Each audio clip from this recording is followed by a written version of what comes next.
This week, not only is Barack Obama and his family in Africa, but so too is George W. Bush, along with his wife Laura. The couple were renovating a health clinic in Zambia when they decided to gift us all with some rare post-retirement FaceTime. And President Bush took the opportunity to weigh in on the massive domestic surveillance scheme known as PRISM that began under his watch and remained secret until last month when information about the program leaked by Edward Snowden was published by The Guardian and The Washington Post. Put the program in place to protect the country, and one of the certainties is civil liberties were guaranteed, and so I'm pretty comfortable with it. I did what I did. I know the spirit in which I did it. PRISM program, in which the NSA is able to collect and then search Americans' internet data, did indeed begin during the Bush administration.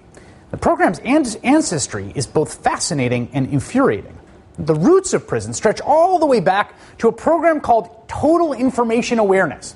Now, if that name rings a bell, it should, because when it was proposed in the wake of 9/11, it got a huge amount of press. Total Information Awareness was the brainchild of John Poindexter, the Reagan administration official who got his conviction in the Iran-Contra scandal overturned on appeal. At the time, TIA was designed to be a sweeping new electronic data mining program, access all sorts of digital information from just about anywhere.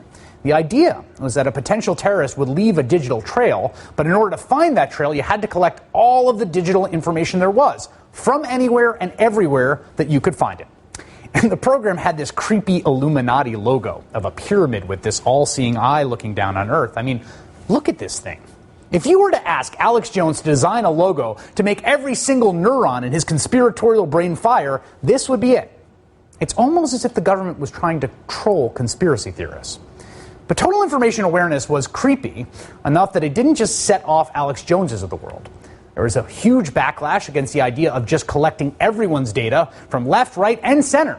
It sounded to a lot of folks like the kind of data mining that treats everyone in America as a potential terror suspect. So, Congress stepped in, and they used the 2004 Defense Appropriations Bill to defund Total Information Awareness. But that was not the end of the story. Because allowing a program that's being rejected by the American citizenry to die off is not the only option when you happen to be working on surveillance. Option number 2 is just doing it anyway, but secretly.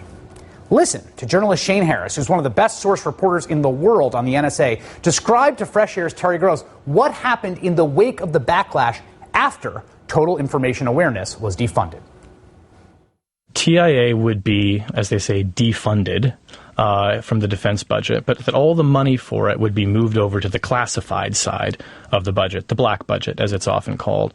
And it was disbanded in name, and all of the various components of the research program were separated, were given new cover names, and almost all of them were then shifted over to the management and control of the National Security Agency, which, unbeknownst to everyone in America, most people in America at the time, had been running its own Total Information Awareness program. So TIA is shut down publicly, and privacy advocates really declared a great victory for this. But unbeknownst to them, the work just continued in secret at the NSA and became part of this larger, vast surveillance apparatus that we're learning more about now.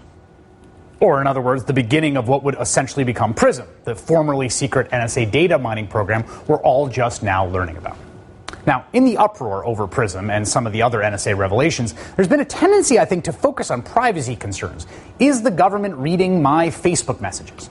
But I think that's a mistake, because quite frankly, well, in that sense, no one really has privacy anymore to begin with. Most of us have willingly handed over all of our information to Google or whatever other software company has us sign in with every little bit of information about ourselves. No, the real problem for all of us isn't the privacy concern, it's the secrecy.